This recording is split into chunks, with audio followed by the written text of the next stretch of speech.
ഇപ്പോൾ മക്കയിൽ ആ കഴബാലയത്തിൽ സ്ത്രീകൾക്ക് പോകാം, അവിടെ തൊടാം. കേരളത്തിലെ സ്ത്രീകൾ മുഴുവൻ പോകുന്നു, തൊടുന്നു, ആ കഴബാലയം തൊടുന്നു, അതിനെ പ്രദക്ഷിണം വയ്ക്കുന്നു. ലോക മുസ്ലിങ്ങൾ തിരിഞ്ഞിരുന്ന ആരാധനാലയാണത്.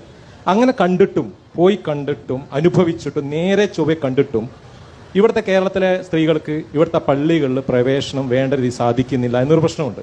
ഇപ്പോൾ മറിയം ബീവി, ഈസാ നബിയുടെ അമ്മ, അവരാണ് മുസ്ലിം ലോക മനുഷ്യർക്ക് മുഴുവൻ മോഡലായിട്ട് ഖുർആൻ ചിത്രീകരിക്കുന്നത്. അവർ പള്ളിയിൽ ജീവിച്ചിരുന്ന സ്ത്രീയാണ്, പള്ളിയിൽ ജീവിച്ചിരുന്നു, പള്ളിയിൽ വെച്ച് ദൈവം നേരിട്ട് ഭക്ഷണം കൊടുത്തു എന്ന് ഖുർആൻ പറയുന്നു. പള്ളിയിൽ ജീവിക്കുന്നു. എന്നിട്ടും ഇത് കണ്ടിട്ടും വായിച്ചിട്ടും കേരളത്തിലെ മുസ്ലിം സ്ത്രീകൾക്ക് പള്ളിയിൽ പ്രവേശനം മറ്റു മതക്കാരെ അതിനൊക്കെ അപ്പുറത്ത് സാധിക്കേണ്ടത് 1400 വർഷമായിട്ട് സ്ത്രീകൾ പോകുന്നു, സാധിക്കാത്തത് എന്ത് കൊണ്ടായിരിക്കും എന്ന് മാഡത്തിന് മറുപടി പറയാമോ? ഈ ചോദ്യം കുറച്ച് ഇതാണ്, എനിക്കറിയാം. ആക്ച്വലി ഇറ്റ്സ് കൾച്ചറലായിട്ട് ഉണ്ടാക്കിയെടുത്തൊരു കാര്യമാണത്. അപ്പം it's never said that woman can't enter Masjid.